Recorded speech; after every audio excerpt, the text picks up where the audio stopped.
श्री शिवाय नमोस्तुभ्यं भक्तों।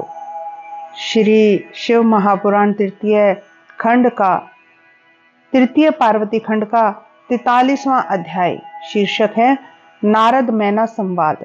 मैना बोली, हे मुनीश्वर, मैं उन शंकर भगवान को देखना चाहती हूँ कि उनका रूप कैसा है जिसके लिए इतनी उत्तम तपस्या करनी पड़ी है। हे नारद, तब महल के ऊपर अट्टालिका पर चढ़ी मैना सभी का दर्शन करने लगी।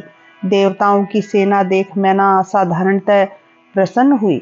यक्षराज कुबेर, ईशान, फिर देवराज इंद्र, फिर चंद्रमा, फिर सूर्य, फिर तेजपुंज भृगु और फिर देवगुरु बृहस्पति, ये सभी एक दूसरे से बढ़कर के दुगने तेजस्वी ऋषि, मुनि और देवता अपने गणों सहित वहां आए, जिन्हें देख देख कर मैना ने तुमसे यही कहा कि हे नारद, क्या ये ही पार्वती के पति शंकर जी हैं?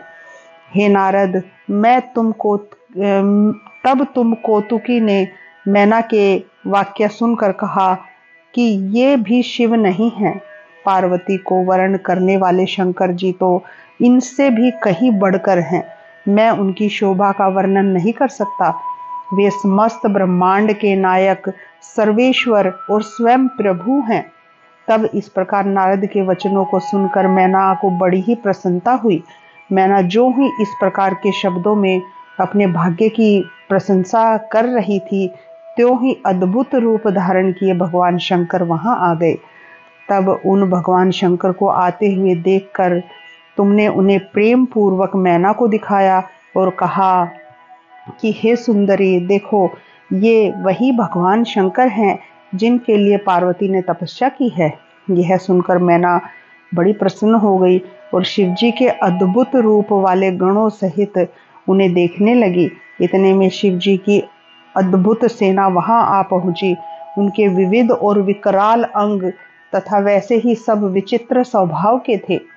कोई वायु रूप धारण किए पताका के समान मरमर शब्द कह रहे थे, तो कोई टेढ़े मुख वाले, तो कोई विरूपाक्ष थे। इस प्रकार अनेक वेशधारी गण वहां आ गए। ऐसे सभी विकृत आकार वाले अनगणित महावीर और भयंकर अनेकों प्रबल गण थे।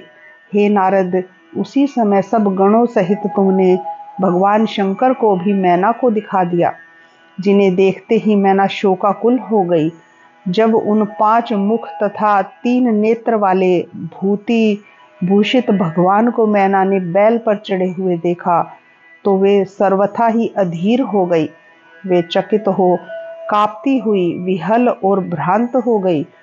तब उनकी इस दशा को देखकर तुमने उंगली से संकेत करके कहा, यह शिवजी हैं।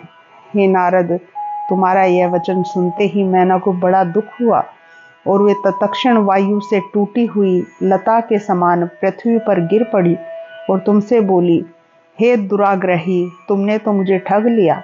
ऐसा कहते ही वे तत्क्षण मूर्छित हो गई। उनकी सखियां जो है वो उनको चेतना में लाने का उपचार करने लगी। धीरे धीरे उन्हें चेतना आई। इस प्रकार श्री शिव महापुराण तृतीय पार्वती खंड का 43वां अध्याय समाप्त होता है। श्री शिवाय नमोस्तुभ्यं भक्तों।